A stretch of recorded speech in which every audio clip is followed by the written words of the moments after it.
দেখুন যে গরম পড়ছে, এই গরমে কি করব, বিলে আমি পানি দিতে আইছি গাছের মধ্যে, ও পানি চাইতেছে।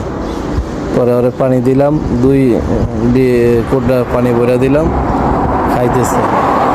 পশু পাখিও পানির পিপাসা, এত গরম পানি তো সব জায়গায় পাওয়া যায় না। আর এটা কিন্তু এখানে সৌদি আরবে তো বাইরে পানি টানি খুব কমই পাওয়া যায়।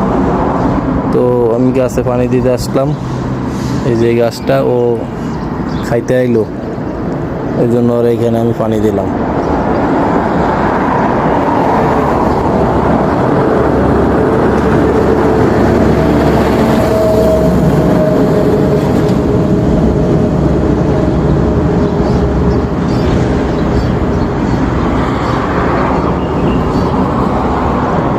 পানি কেমনে খায় দেখেন।